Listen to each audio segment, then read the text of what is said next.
Nagsimula ang kwento sa isang dalagang estudyante sa high school ang nagdulot ng gulo sa ospital matapos mabaigo ang pagpapatiwakal nito. Subalit sa halip na maawa, malamig na sinabi ni Dr. Kyung Hee sa kanya na gumamit na lang sa susunod ng skipping rope sa halip na raffia string dahil halata namang hindi ito uobra. Sa kabila ng kanyang malamig na panlabas, nag-alala pa rin si Kyung Hee. Nauwi ito sa pagbibigay sa dalaga ng isang payo na dating sinabi sa kanya ng isang taong nakilala niya. Maghanap ka ng kaaway. Ang pagkakaroon ng isang taong lalabanan ay baka magbigay sa iyo ng dahilan upang mabuhay. Ang payo ay nagmula sa unang pag-ibig ni Kyung Hee noong siya'y 18 taong gulang pa lamang. Bagamat may magandang mukha, alam na niya agad na hindi ordinaryong babae si Novi, ang transfer student. Pero hindi rin naman ordinaryo si Kyung Hee. Sa kanyang kakaibang hitsura at kawalan ng pakialam sa anumang bagay maliban sa pag-aaral, hindi siya talaga bagay sa grupo.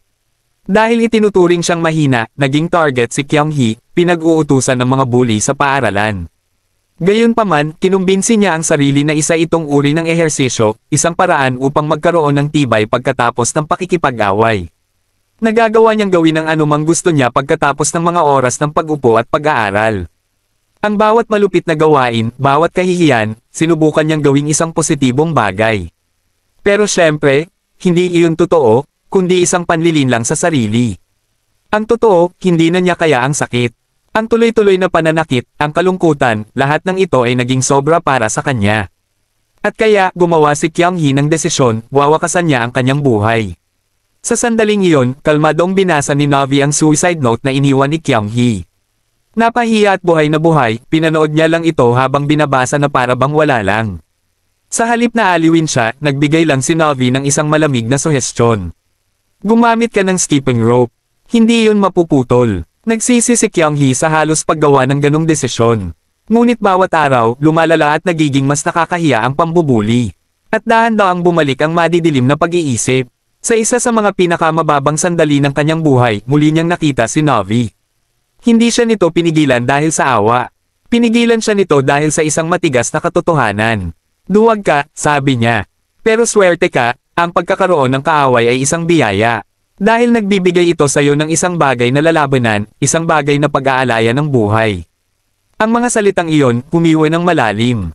Galit at nabigo, sumigaw si Kyung Hee. Ang kanyang takot, sakit, at araw-araw na pagpapahirap. Hindi iyon maiintindihan ng isang taong tulad ni Novi. Pero hindi siya pinalayo ng kanyang galit, kundi hinawakan niya ito. Kaya, nagpa siya si Novi na gantihan sila. Sa paraang hindi nila makakayanan ang kanilang pagmamataas. Habang nasa likuran niya si Kyung Hee, naglakad si Novi patungo sa leader ng grupo, si Ki-ho. At ang ginawa niya, ikinagulat ng lahat. Ginawa niyang tanga si Ki-ho, at hindi mapigilan ng mga estudyante ang pagtawa. Hinawakan ni Novi ang kamay ni Kyung Hee at hinaila siya upang tumakbo. Sa sandaling iyon, may gumalaw sa loob niya. Isang bagay na hindi niya kilala, isang bagay na mainit. Mula sa araw na iyon, sa tuwing nakikita niya si Novi, hiniling niyang sana'y tumigil ang oras. Pero syempre, hindi tumitigil ang oras. Hindi rin tumigil ang pambubuli. Sa halip, lumala pa. Sa pagkakataong ito, sinama na rin si Novi. At sa huli, nawala na rin ng pasensya si Novi. Nabigo, sinabi niya kay Kyung Hee, na kung patuloy siyang tatakbo, mananatili siyang duwag. 3 araw ang lumipas, ang buong paaralan ay nagulat. Nagpakamatay si Novi. At ang tanging nagawa ni Kyung Hee ay umiyak ng tahimik. Galit, pusong sawi, at nalilito. Bakit ang babaeng nagsabi sa kanya na mabuhay ay pinili pa ring mamatay? Ngayon sa kasalukuyan, hindi pa rin makalimutan ni Kyung Hee si Novi. Bagamat sinasabi niya sa sarili na ito ay dahil lamang sa pagka-guilty. Walang iba kundi isang panandali ang pag-iisip na dumarating at umaalis. Sa kaibuturan, alam niya na hindi iyon ganoon ka-simple. Si Seolki ay palaging mahilig mang-asar sa kanya tungkol dito. Ngunit sa likod ng lahat ng biro, may bigat na dala si Seolki. Dahil noong mga panahong iyon, hindi lang siya kaklase. Isa siya sa mga dahilan kung bakit naging target si Kyung Hee. Ang pambubuli, nagsimula iyon kay Seolki. At dahil doon, hindi kailanman mapapatawad ni Kyung Hee si Seolki. Para sa kanya, si Seolki ang ugat ng gulo sa kanyang buhay noong siya'y 18. Si Seolki, na ngayon ay kasal sa nakatatandang kapatid ni Kyung Hee, sinubukan niyang bumawi sa tanging paraan na kaya niya, sa pamamagitan ng pag-aalaga sa kanyang bayaw sa kasalukuyan. Ngunit hindi ito madali, lalo na't kailangan niyang pakinggan ang parehong mga kwento ni Novi na lasing ng paulit-ulit. Hindi lang si Solki. Ang kapatid ni Kyung-hee na si Hee-duk ay napagod na rin sa pakikinig dito. Pareho silang naniniwala sa iisang bagay. Ang pagkamatay ni Novi ay hindi kasalanan ni Kyung-hee. Nakaranas lang siya ng one-sided love. Gayunpaman, sa kung anong kadahilanan, hindi pa rin niya makalimutan si Novi. Walang nakakaintindi kung bakit nananatiling nakakapit sa kanya ang alaala ng babaeng iyon. Kung ito ba ang tanging bagay na nagpapanatili sa kanya na buhay, o ang mismong bagay na tahimik na sumisira sa kanya. Sa mga sandaling tulad nito, ang tanging taong kaya niyang dalawin ay ang ama ni Novi. At sa bawat pagpunta niya, tinatanong niya ang sarili, paano nagawang magpatuloy ng isang tao pagkatapos mawala ang kanyang anak na babae. Hindi tumitigil si Kyung-hee sa pagtatanong ng parehong tanong, bakit pinili ni Novi na mamatay at sinabihan siya na mabuhay. Pagod na siya, pagod na sa paghahanap ng mga sagot na hindi kailanman darating.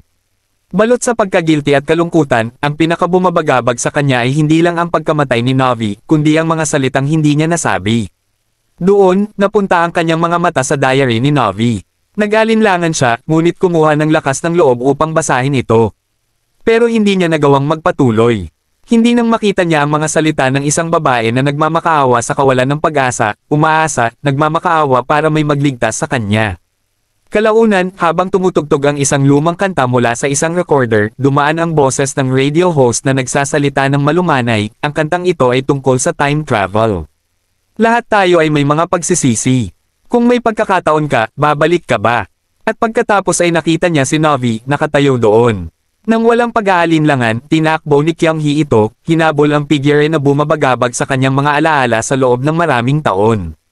Humina ang kanyang mga hakbang nang pumasok siya sa isang makitid at madilim na pasilyo. Tanging isang pinto lang ang nagliliwanag sa dulo, sinindihan ng isang ilaw. Sa tumitibok na puso, binuksan niya ito, at pumasok sa isang lugar na puno ng liwanag. Napuno ng nakakasilaw na liwanag. Sinimulan ng araw ni Kyung-hee ang kanyang umaga sa pagiging abala ni Hee-do. Pero may kakaibang pakiramdam. Ano nga ba ang ginagawa ni Hee-do sa bahay niya? At bakit mukha siyang mas bata? Nagsimula siyang mapansin ng iba pang kakaibang bagay, tulad ng kung gaano kaiba ang hitsura ng kanyang silid. At pagkatapos, ang pinakamalaking pagkabigla, ang kanyang hitsura. Bumalik siya sa pagiging dating nerdy na. Sarili. Nanatiling tulala si Kyung-hee, sinusubukang unawain ang sitwasyon. Hanggang sa napagtanto niya na nasa taong 2007 siya. Kinumpirma ito ng kanyang huling mga alaala. Hindi lang ito isang panaginip, pakiramdam ay totoong-totoo. Gayunpaman, wala sa mga ito ang may lohikal na kabuluhan. Isang ligaw na panaginip ang tanging paliwanag na matatanggap ni Kyung-hee. Ngunit sa sandaling nakita niya ito, nakatayo mismo sa harapan niya, nahuli niya ang sarili niyang nagnanais, umaasa, na totoo ang lahat ng ito. Ang kakaibang pag-uugali ni Kyung-hee, gayunpaman, ay lubos na ikinatakot ni Novi. Para sa kanya, mukha itong panggigipit. Nagsimula siyang magsalita ng masama, naniniwala na siya ay isang uri ng maniakist. Pero sumagot si Kyung-hee, sumisigaw sa halip dahil sa pagiging baliw nito sa kanya sa lahat ng oras na ito. Kahit na ang buong sitwasyon ay kakatwa, wala siyang pakialam. Basta't ito talaga si Novi, ang Novi na lubos niyang na-miss. Siyempre, ang lahat ng mga kakaibang salita na iyon ay nagdulot ng isang serye ng galit na mga suntok. At doon na sa wakas naintindihan ni Kyung-hee. Sa wakas, naintindihan na ni Kyung-hee. Hindi ito panaginip dahil sa sakit ng bawat suntok ni Novi sa kanya. Talagang nagbalik si Kyung-hee, kasama ang kanyang dating nerdy na itsura. Masaya niyang binati si Solki, pero si Solki naman, halatang naiilang, ay lumayo at nag-aalalang makita siyang masyadong malapit kay Kyung-hee. Pero ang mga mata ni Kyung-hee, nakatuon lang kay Novi. At tulad ng dati, tinawag na naman siyang tangga ni Novi. Ngunit may isang bagay na nakalimutan si Kyung-hee, ang mga bully sa eskwelahan sa pangunguna ni Kiho. Sa kanyang isip na pang-adult na, hindi na siya natatakot sa mga ito. Sinabi niya kay Kiho na gawin ang sarili nitong takdang aralin at umalis sa harap niya. Bumaba ang tensyon nang pumasok ang guro. At habang tahimik ang klase, napaisip si Kyung-hee. Nagsimula siyang mag-isip, baka si Novi ang dahilan kung bakit siya ibinalik sa nakaraan. 6 na araw mula ngayon, ang araw ng kamatayan ni Novi. Nakapagdesisyon na siya. Poprotektahan niya si Novi at babaguhin ang tadhana nito. Ngunit bago iyon, kailangan niyang maintindihan. Bakit ba gusto ni Novi na wakasan ang kanyang buhay? Pinagsisisihan niyang hindi niya kailanman naitanong sa ama ni Novi na sinisisi lang ang sarili. Pagkatapos, may isang bagay na pumasok sa kanyang isip. Ngayon, ang mismong araw na minsang binalak niyang tapusin ang kanyang sariling buhay. Samantala, nasigawan na naman si Navi dahil nakatulog siya sa klase. Mariin siyang pinuna ng guro, sinabing wala siyang pangarap o layunin sa buhay. Tumayo si Kyung-hee nang walang pag-aalinlangan. Ipinagtanggol si Navi. Sinabi niya na kung natutulog ang mga estudyante, baka ang kasalanan ay nasa nakakainip na mga aralin ng guro. Lahat ay nagulat sa tapang ni Kyung-hee. Sinabi niya sa guro na magnilay-nilay ito. Ang dramatikong sandali ay nagtapos, syempre, sa isa pang suntok mula kay Navi. Bilang parusa, pareho silang binigyan ng detention, bagamat si Kyung-hee lang ang gumawa ng trabaho. Habang silang dalawa lang, sinabi ni Navi ang kanyang pananaw sa sitwasyon. Naniniwala siya na ginawa ni Kyung-hee ang lahat para lang mapabilib siya. Para sa kanya, ito ay isang suhol para hindi niya ito isumbong sa panghahara sa kanya kaninang umaga. Hindi maiwasang matawa ni Kyung-hee sa ligaw na imahinasyon ni Navi. Ngunit sa kaibuturan, wala siyang pakialam sa iniisip ni Navi. Ang tanging gusto niya ay iligtas siya, at kung nangangahulugan iyon na gagawin niya ang anumang hilingin nito, mas higit pa siyang handa. Ang unang hiningi ni Navi kay Kyung-hee ay manatili siya ng 3 hakbang ang layo sa kanya. Sinubukan ni Kyung-hee na ipaliwanag na ang insidente kaninang umaga ay isang malaking hindi pagkakaunawaan na hindi niya kayang ipaliwanag ng maayos. At biglang sumulpot si Seolki, dramatikong dramatiko, gulat na marinig na minsan ay binalak ni Kyung-hee na wakasan ang kanyang buhay. Inalok pa ni Seolki na ibunyag ang kanilang lihim na pagkakaibigan sa lahat. Mabilis na sinubukan ni Kyung-hee na ipaliwanag ang sarili, nag-aalala na baka maling isipin ni Navi ang tungkol sa kanila. Samantala, si Seolki ay walang intensyon na lumayo kay Kyung-hee. Kaninang umaga, hinalughog ni Kiho at ng kanyang gang ang bag ni Kyung-hee naghahanap ng takdang aralin nito. Sa proseso, nahulog ang isa pang bagay, isang sulat, ang suicide note ni Kyung-hee. Si Seolki ang pumulot ng nakakabigla na sulat. Ngunit, nanatili siyang nag-aatubili, natatakot na makita siyang masyadong malapit kay Kyung-hee. Napagtanto ni Kyung-hee ang isang bagay. Kasama sa mga bagay na sumama sa kanya sa paglalakbay sa oras ay ang diary ni Navi. Hindi niya maiwasang basahin ang bawat pahina. Isang pangalan ang paulit-ulit na lumalabas, Jinwook, ang lalaking pinakamadalas isinulat ni Navi. Pagkatapos niyang basahin, biglang nawala ang mga sulat sa mga pahina mismo sa harap ng kanyang mga mata. Nangyayari ito dahil, sa mismong sandaling iyon, si Navi ay nagsusulat ng bagong entry tungkol sa kanya. Sa kanyang pinakabagong mga salita, tinawag niyang tuso si Kyung-hee, at sinabi niyang kailangan niyang lumayo sa kanya. Ang maliit na pagbabagong ito ay nag-iwan kay Kyung-hee ng pagkabalisa. Paano kung maapektuhan nito ang kanyang kinabukasan? Paano kung hindi na siya magiging doktor? Ngunit mabilis niyang pinaalalahanan ang sarili, ang kaligtasan ni Navi ang dapat na mauna. Kinabukasan, sa wakas ay binago ni Kyung-hee ang kanyang hitsura. Ngunit tila hindi napabilib si Navi. Pinaalalahanan niya lang ito, muli, na manatili siyang 3 hakbang ang layo. Gayunpaman, ang tanging nasa isip ni Kyung-hee ay kung paano siya ililigtas. Nagsisimula siyang mag-isip kung ang lalaking nagngangalang Jinwook ay may kinalaman kung bakit gusto ni Navi na wakasan ang kanyang buhay. Ang kanyang bagong hitsura ay sinalubong ng dramatikong pagbubunyi ni Seolki, na natatakot na ang pagbabagong ito ay maaaring ang huling kabanata ni Kyung-hee. Muli, lumayo si Seolki nang magpakita si Kiho at ang kanyang gang. Gaya ng inaasahan, ang makeover ni Kyung-hee ay naging target ng kanilang pangungutya. Isang paalala, sabi nila, para malaman niya ang kanyang lugar.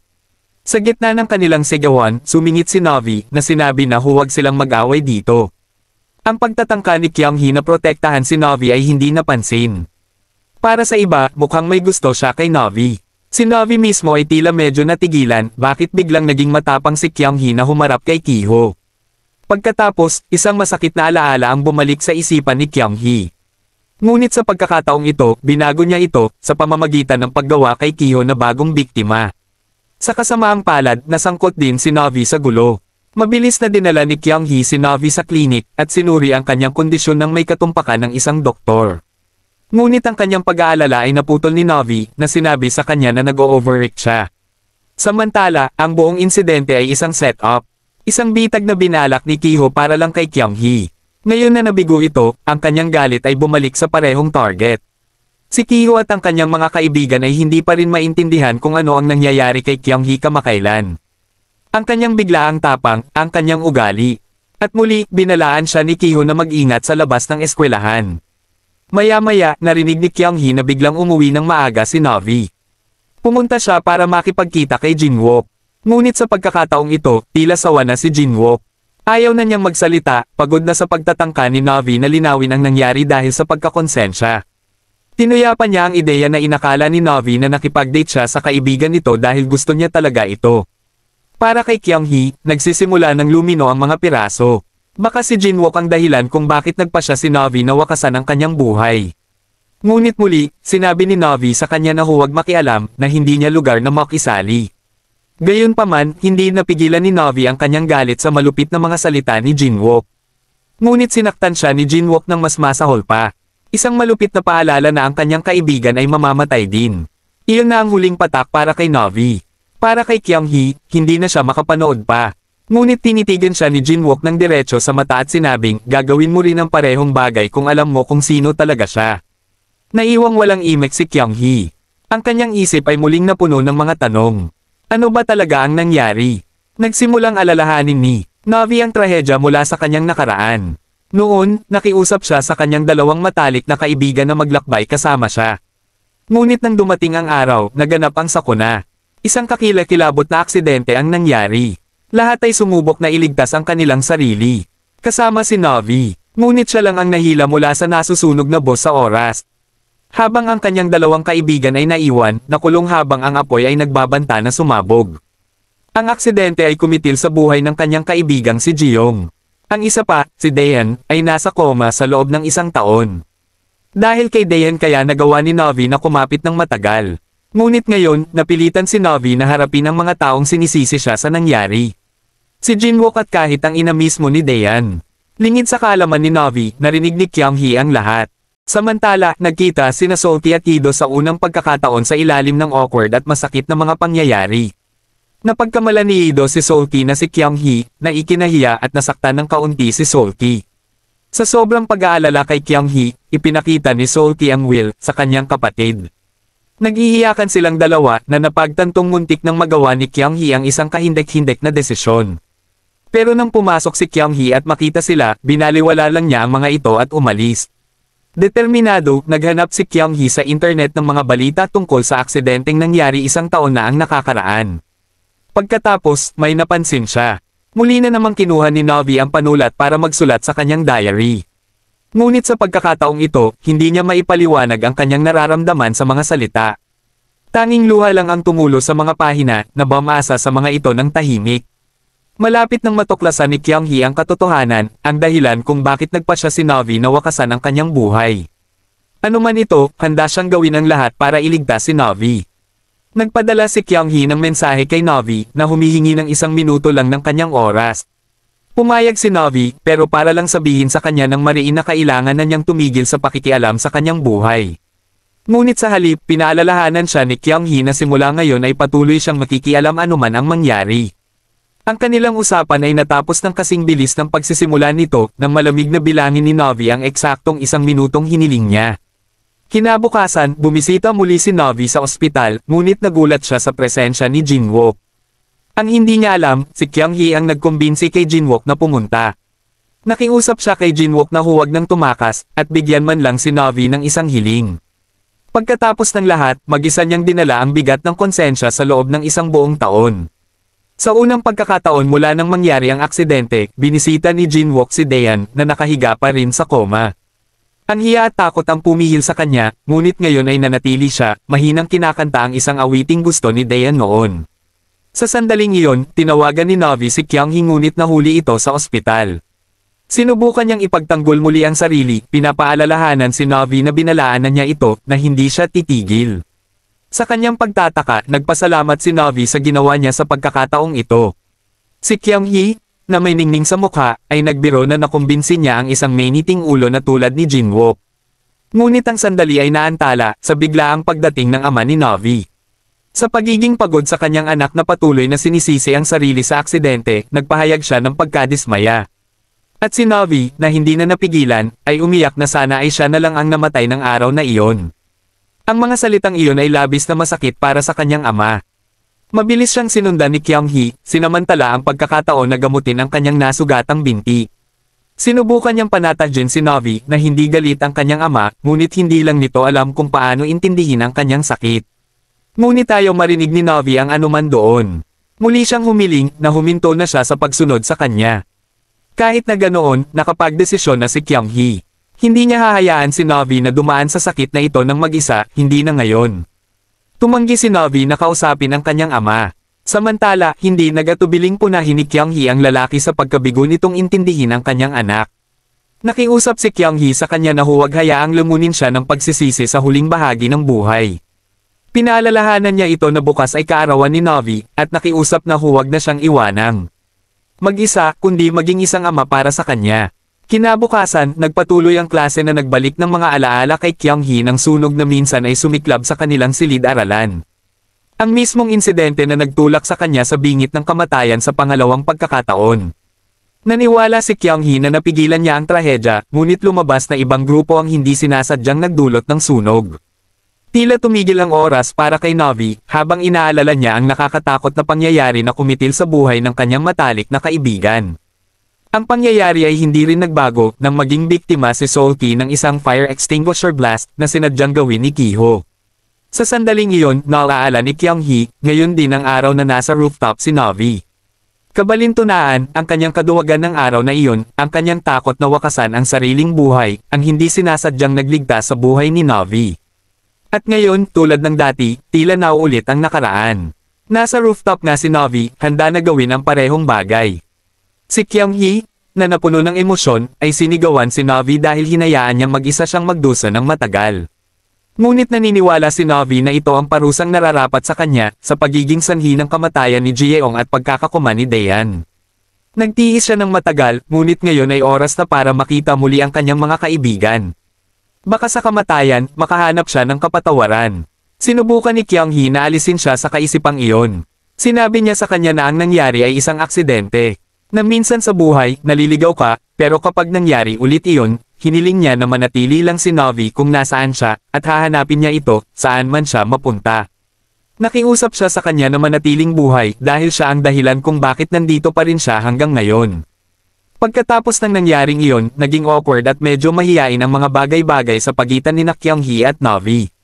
Ngunit hindi nagtagal, ang kanilang atensyon ay napunta kay Seol-ki, na tila ngayon ay pumalit sa hindi magandang kapalaran ni Kyung-hee.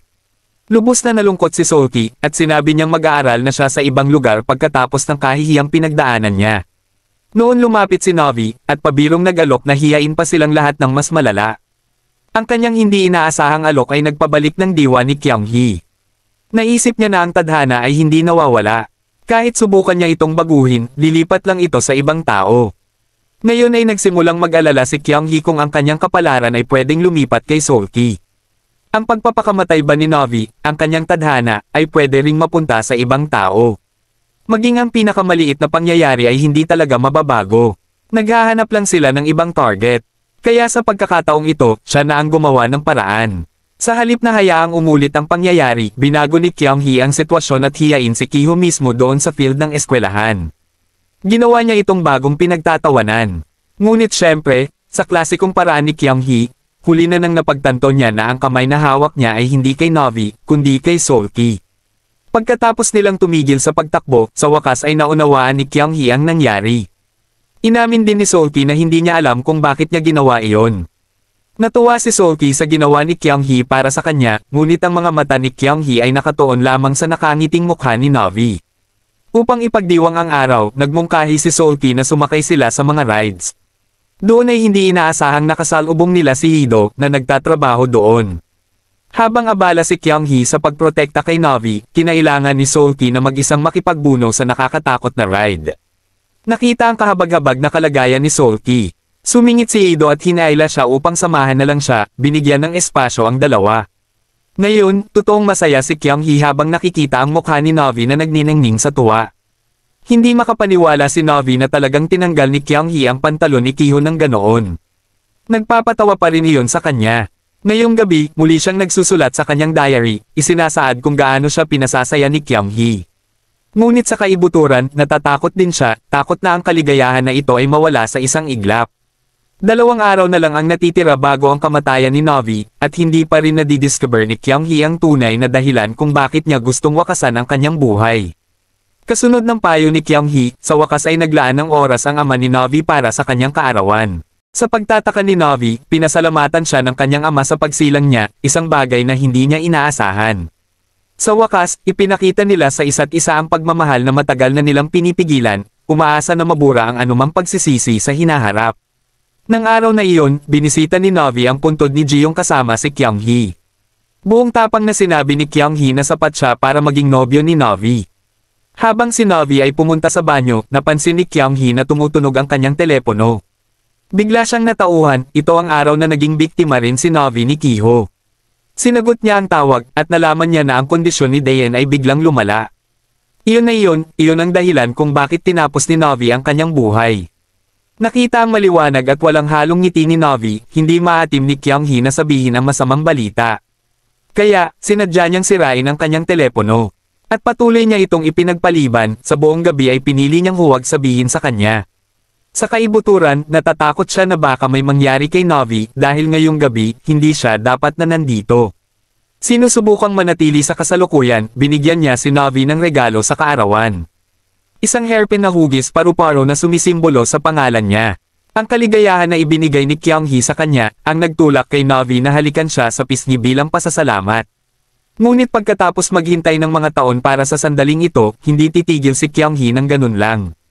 Habang maliwanag na nakangiti si Novi, hindi maalis ni Kyung-hee ang kanyang pagiging balisa. Bumalik siya para basahin ang pinakabagong entry sa diary ni Novi. Isinulat niya ang laman ng kanyang puso, ipinahayag kung gaano siya kasaya ngayon na dumating si Kyung-hee sa kanyang buhay. Dahil sa kanya, sa wakas ay nagkaroon siya ng lakas ng loob na balikan ang kanyang mga alaala kasama ang kanyang dalawang kaibigan. Nang sandaling iyon, kinuha niya ang telepono. Si Jinwook ang tumatawag sa kanya. Kinabukasan, naghintay si Kyung-hee, ngunit hindi dumating si Novi. Nagmamadali siyang pumunta sa eskwelahan para hanapin siya, at doon siya natauhan. Nalaman na ni Novi ang lahat. Sa kanyang pagmamadali na maabot siya, hinarangan siya ng ilang mga bully, ayaw siyang pakawalan. Naiwan si Kyung-hee na nagpupumiglas at walang magawa, habang si Seolki ay nakatayo lang, naninigas sa takot. Ngunit sa pagkakataong ito, ayaw nang maging duwag ni Seolki. Samantala, wala nang pagpipilian si Kyung-hee kundi tumakbo ng mabilis hanggat kaya niya. Kailangan niyang maabotan si Novi. Kasabay nito, si Dayan ay idineklarang patay pagkatapos manatili sa koma sa loob ng 1 taon. Muli, sinisi ng ina ni Dayan si Novi sa pagkamatay ng kanyang anak. Ang mga salitang iyon ay nagbalik kay Novi sa madilim na lugar na iyon. Muli, natagpuan niya ang sarili na nakatayo sa bingit. Habang si Kyung-hee, desperado, ay hawak pa rin ang kanyang kamay, umaasang maghihintay siya para sa kanya. Nakatanggap ng tawag si Kyung-hee kay Novi. Sinabi niya sa kanya ang pagpanaw ni Dayan. Inamin din niya, sa simula ay gusto rin niyang mamatay. Ngunit dahil kay Kyung-hee, wala na siyang pagnanais na gawin iyon. Naramdaman ni Kyung-hee ang isang alon ng ginhawa nang marinig niyang sinabi niya iyon. Gustong mabuhay ni Novi para sa kanya. Nang sandaling iyon, natanong niya si Novi sa kabilang kalye. Natakot siya na baka may mangyari sa kanya. Humakbang siya para maabot siya. Ngunit marahil, ang nakatakdang mangyari ay mangyayari. Kung ito man ay magbago ng anyo o mapunta sa ibang tao. At sa pagkakataong ito, pinili ni Kyung-hee na palitan ang lugar ni Novi at maunang harapin ang kamatayan. Pagkalipas ng mga taon, o sa halip sa kasalukuyan, isang batang babae na high school ang gumawa ng eksena sa ospital pagkatapos ng kanyang nabigong pagtatangka sa pagpapakamatay. Si Novi, na ngayon ay isang doktor, ay nagbigay sa kanya ng kakaibang matapat na payo. Naggumamit ng skipping rope sa susunod sa halip na raffia string. Dahil halata namang hindi iyon gagana. Sa kanyang kaarawan, muli na namang binisita ni Novi ang tabi ng kama ni Kyung-hee. Nanatili pa rin sa koma, hindi siya makasagot. Kaya, sumagot siya para sa kanya. Nasaan ang birthday greeting ko, ha? Bumalik sa nakaraan, binigay ni Seolki kay Novi ang isang sulat. Isang sulat na sinulat ni Kyung-hee kung sakaling mawala siya balang araw. Sa loob nito, isinulat niya ang katotohanan. Dumating siya mula sa hinaharap para lang iligtas siya. At kung binabasa niya ito ngayon, ibig sabihin ay nagtagumpay siya. Nakiusap siya sa kanya na magpatuloy, gaano man kahirap ang buhay. Dahil ngayon, siya na ang magdadala ng kanyang buhay sa hinaharap.